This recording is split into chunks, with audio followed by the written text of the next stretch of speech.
को लाने वाले हैं, अब आने वाला है, वो किसी भी दिन भारत में आ सकता है। उसकी तमाम डिफिकल्टीज हमने दूर कर दी हैं। कभी भी भारत में हम उसको ला सकते हैं और दुनिया देखेगी कि हाँ वाकई आ गया ये। तो किसी ने कितनी भी बड़ी कोशिश की हो उसको रोकने के लिए या उसको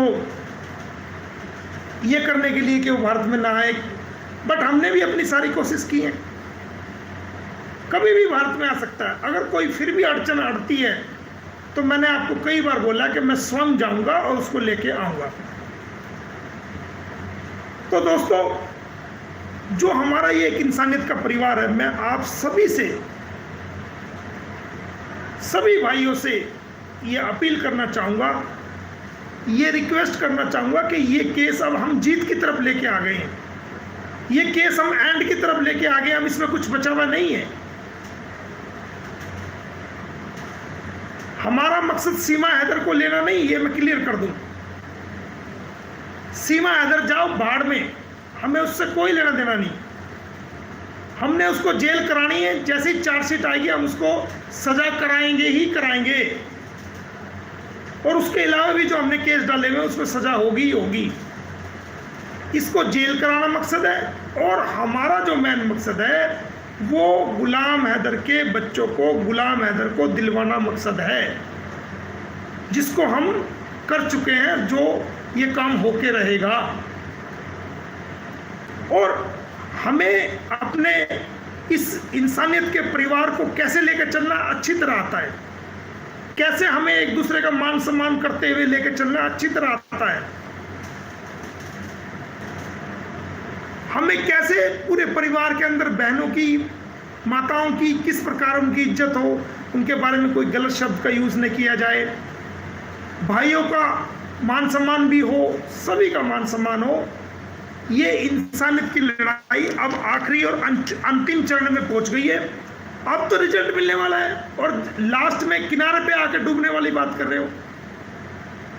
अब तुम्हें उदास होने की जरूरत नहीं, छोटी छोटी बातों में निराश होने की जरूरत नहीं। अब तो जो तुमने मेहनत की है उसका फल मिलने वाला है। तुम सब किनारे पहुंचने वाले हो। तुमने जो इतनी गहराई को पार किया है, इस लड़ाई को जो प्यार किया है, तुमने जो मेहनत की है, तुम्हारी लड़ाई कामयाब होने वाली है। तुम्हारा हक तुम्हें मिलने वाला है।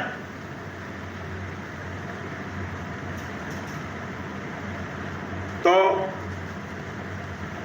आप जो कुछ 2-3 दिनों के अंदर हुआ, मेरे सामने कई बातें आज भी आई, कल भी आई है, उन सब को थूक दो, उन सब को छोड़ दो।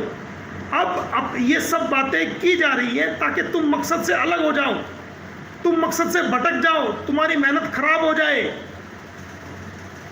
जो तुमने गालियां खाई हैं 1-1.5 साल तक, उसका तुम्हें कोई अजर ना मिले। ये सेहरा तुम्हारे नाम मोमिन मलिक को बांधना है। ये सेहरा मोमिन मलिक अपने सर पर नहीं रखेगा, ये सेहरा उन लोगों के सर पे रखा जाएगा जो 1.5 साल से मेहनत कर रहे हैं, जो 1.5 साल से पर्सनल अटैक को सह रहे हैं, जो गालियां खा रहे हैं, क्या क्या उन्होंने सहा है, लेकिन इस आवाज़ को बुलंद करते रहे हैं। ये सेहरा उनके नाम है, इस जीत का,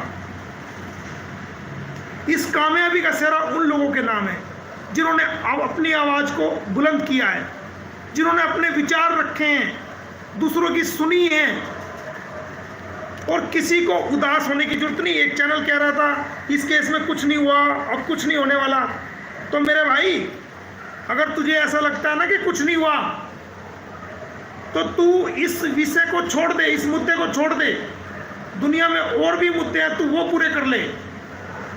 हमें नेगेटिव लोगों की जरूरत नहीं है, हमें पॉजिटिव और एनर्जेटिक लोगों की जरूरत है। अस्सलाम वालेकुम भाई और बहनों, कैसे हैं आप सब। उम्मीद है आप सब खैरियत से होंगे। और ये वीडियो मैंने जो आज दोबारा रिपीट मोमिन सर की चलाई है, वो मैंने सिर्फ सीमा हैदर के लिए चलाई है कि सीमा हैदर जो है आज दोबारा से सुने, और अगर पूरी वीडियो सुन ले तो मेरी आवाज़ और मेरी पैगाम इस तक पहुँच जाए। देखो, सीमा मोमिन सर की बात तो तुमने सुन ली होगी और ये तुम्हारे साथ होना कन्फर्म है। AP सिंह ने तुम्हें पाकिस्तान के ख़िलाफ़ कहा है बोलने को, और तुमने AP सिंह के कहने में तुमने पाकिस्तान के बारे में उल्टी सीधी बातें की हैं। ये सोच के हम जानते हैं तुमने की होगी कि ताकि तुम्हें इंडिया में बैठने को मतलब रजामंद हो जाएंगे। ऐसा कुछ भी नहीं है। देखो, कानून के हिसाब से चलती है। तुम्हें आज नहीं तो कल सज़ा होना ही है। इससे बेहतर है तुम माफ़ी तलाफ़ी करो और तुम सच्चाई बता दो सबको, जो भी तुम्हारे मामला थे। AP सिंह के कहने में कुछ भी मत चलो, और ना कि सचिन लोग के कहने में चलना, क्योंकि ये तुम्हें फंसवाएंगे, क्योंकि तुम एक पाकिस्तानी हो। और इससे पता पड़ता है कि AP सिंह तुमसे कितना जलता है। अगर तुम लोगों से जलता नहीं, तुम्हारे बच्चों से जलता नहीं, तो AP सिंह तुम्हें गलती से भी ये नहीं कहता कि तुम पाकिस्तान के ख़िलाफ़ हो जाओ। हम जानते हैं तुमने पहले कभी भी जब शुरू में तुम गई थी, तुम पाकिस्तान के ख़िलाफ़ तुमने कोई बात नहीं की थी, और ना हमारे मज़हब के बारे में तुमने बात की थी। ये तुमने सिर्फ वहाँ पे एक रहने के लिए अपने आप को मुर्तद कर दिया है, और तुमने वहाँ पे मुर्तद तो खैर तुम हो चुकी थी जब तुम यहाँ से कदम निकाल के जा चुकी थी, और तुमने कदम से तो पहले ही तुम हो चुकी थी जब तुमने अपनी ज़हनियत भटका दी थी। तुम उसी वक्त मुर्तद बन चुकी थी, क्योंकि ये उनका काम नहीं है जो अपनी ज़हनियत मतलब जो तुमने किया है वो तुम्हारे सोचने में ही तुम मुर्तद बन चुकी थी। खैर, मैं तुम्हें एक और चीज़ की नसीहत करती हुई दीन इस्लाम में आ जाओ। और रही बात तुम्हारे साथ जो कुछ भी हुआ है, तुम अपनी सच्चाई लोगों तक बताओ, बताने की कोशिश करो, क्योंकि अनकरीब तुम्हारा है ना काया घोल होने वाला है। तो ये होने से बेहतर है तुम्हारे बच्चे तुमसे दूर चले जाएंगे। तुम अपनी हकीकत बताने की कोशिश करो, मेरी बात मानो। चाहे AP सिंह ने तुम्हें वर्गलाया, चाहे किसी ने भी वर्गलाया, उनके कहने से तुम्हें सज़ा रुक नहीं पाएगी, क्योंकि इंडिया की जो गवर्नमेंट है, चाहे पाकिस्तान की हो, चाहे कहीं की भी हो, किसी भी ममालिक में अगर कोई चोरी चुप के चले जाते हैं तो उनको जाहिर सी बात है सज़ा मिलती है, डिपोर्ट होना ही पड़ता है। अगर चलो तुम डिपोर्ट नहीं होगी तो तुम्हें सज़ा भी लाजमी मिलेगी। ये मत सोचना कि तुम्हें सज़ा नहीं मिलेगी। तुम्हारे बच्चे ऑलरेडी तुमसे दूर जाएंगे। क्यों पता है? क्योंकि अगर तुम्हारे साथ इन्होंने रहम करने की कोशिश की तो जाहिर सी बात है वहाँ पर जो जितनी भी आवाम है वो क्या अपने गवर्नमेंट को नहीं बोलेगी कि भाई आपने इस तरह क्यों किया, इनके साथ इस तरह का क्यों, मतलब इनको क्यों माफ़ी दी। बाकाया तो जितने भी आए थे उनको तो आपने सज़ा दिलवाया था, और आने वाले कल में तुम्हारी वजह से कितनी औरतें कहाँ कहाँ से आ सकती हैं, नहीं आ सकती, आ सकती हैं।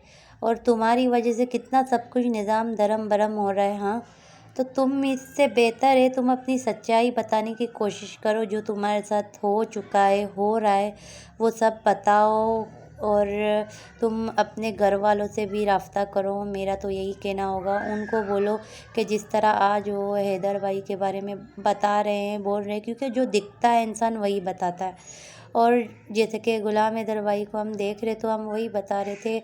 और रही बात, और कुछ लोग ऐसे हैं जो कहते हैं कि ना हमारे बारे में ये बोलते हैं वो बोलते हैं। देखो, इंसान जो जैसा दिखता है इंसान वैसे ही बोलता है। अब हमने जो वीडियो देखी तुम्हारे वीडियो के अंदर जो सच्चाई थी वो हमने बताया।